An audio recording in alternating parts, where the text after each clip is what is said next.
Hyundai wants your next three-row SUV to be fully electric. Will it be worth it? We'll find out in today's video. I'll include a link to the Young Hyundai's website in the description down below. Also include a link to my car buying guide. Let's get into it.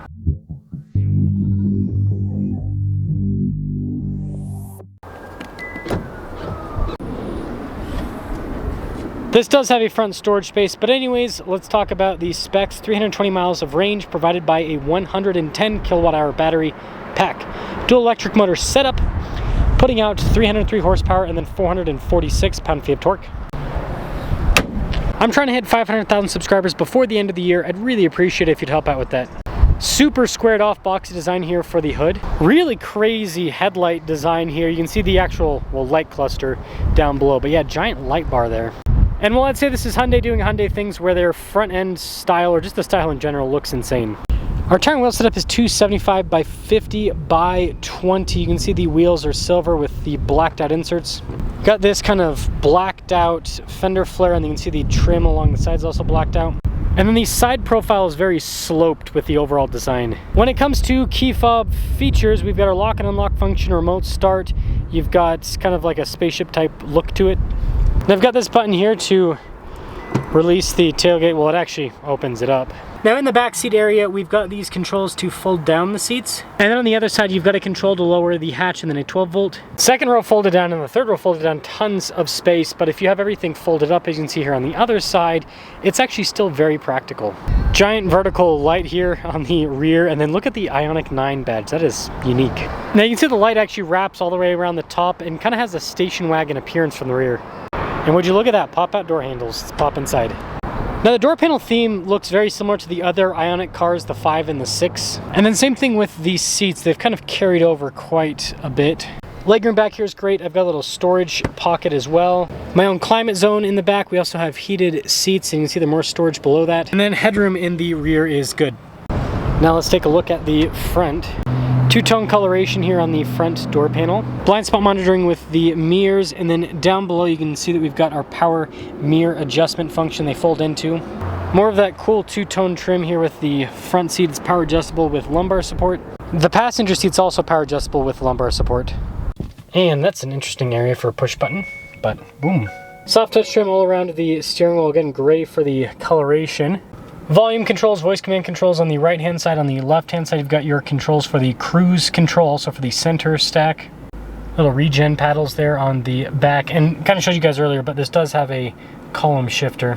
Gauge cluster is fully digital. You can use this menu to scroll through different bits of information, and then you also have your drive modes which you can pop between. There is also terrain mode as well. So they kind of give you both. I'll show you guys the dial in a moment. Nice 360 camera system. It also has an exterior shot with the camera system. Resolution is really good too. And then as for the infotainment system, it's quick to respond, and like other modern Hyundai product, you've got a giant screen all connected. I will say that dash design with the recessed wood looking trim, pretty cool looking. Now they give you this kind of screen set up with some physical controls for the dual zone climate. You also have heated and ventilated seats, heated steering wheel, and then physical radio controls. Bunch of USB ports with a 12 volt more storage. And you can kind of see this whole area with the floating center console design. Here we've got some cup holders, phone charging pad. And then you can see the hill descent, auto hold, and then the drive mode and terrain mode select. You push to change the modes, or sorry, pull the tab rather, push in to switch between drive and terrain. And then the center console lid is massive, tons of storage inside. This is very satisfying to close. This is an SEL of the Ioniq 9, $68,895. Let's see how this performs. There's always something I miss in the walk around. I just realized the seats have a little USB port here on the side, and then I can adjust passenger seat for those little side controls. Kind of a cool setup. So Kia has the EV9, Hyundai has the Ioniq 9. So same car, but different. Same, but different. That's what we're going with here. Now, I am honestly like impressed with Hyundai for giving us these nice three-row electric cars. I just don't know if there's a market for three-row electric cars, because most people that I know that want an electric car don't have kids, and the people that do have kids, they don't want a family electric car. They just want something small, like a Ioniq 5 or Ioniq 6 that is like their daily car, and they get something like a Telluride or a Palisade for their family car. They want, you know, something that's still ice. Now the acceleration, that Cummins was swinging out pretty far. The acceleration is, of course, very smooth. Now it also has the regen pedal. I should have, never mind. Well, too late. I should have turned right instead of left, but you know, we're here now. Anyways, you don't really have to use brakes with the regen. It's got more than enough stopping power. It's actually a really solid, seamless system. And the interior in this is the nice thing about electric cars.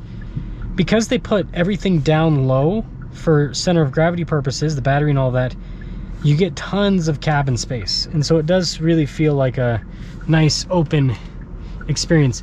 It kind of feels like the difference between this and well, here we'll go over the types. So like if you get like a body and frame car, that kind of feels like a 1970s house where everything's kind of tight, right? You got the tight hallways into the little rooms.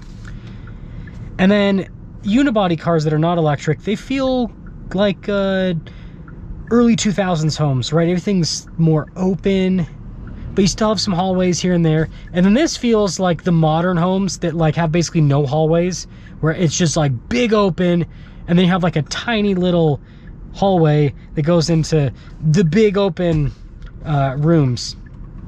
So yeah, that's kind of a comparison that I think works for this.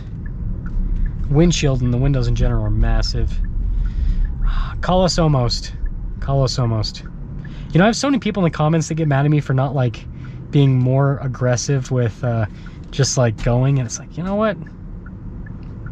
I like my grandpa driving. Keeps me safe. Keeps me from getting into an accident, which would not be fun. These seats are comfortable too. I really want to try out the, I'll have to review I want to see the calligraphy version. See the loaded up bad boy, see what that's all about. Because this already has a lot of features. I mean, you got the turn signal camera. It's pretty zippy. Didn't corner as well as I thought. Like, I thought I would be able to take that turn a little bit tighter, but not the case. It's a big vehicle. You feel the size. You definitely feel the size.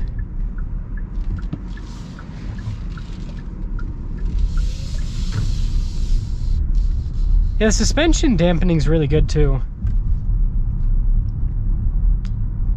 Sorry about the route that I'm taking. I kind of did not think this through, to be honest. Not the first time.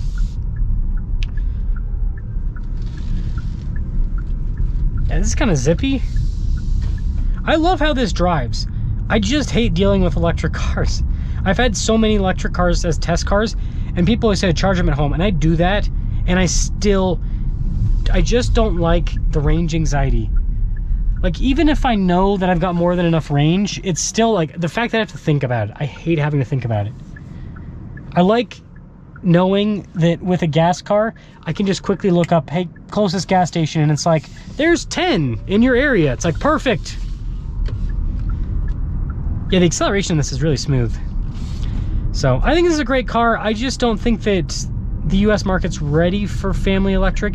Again, there will be some people that will get this, they'll love it, but mainstream, yeah, no, it's not there yet.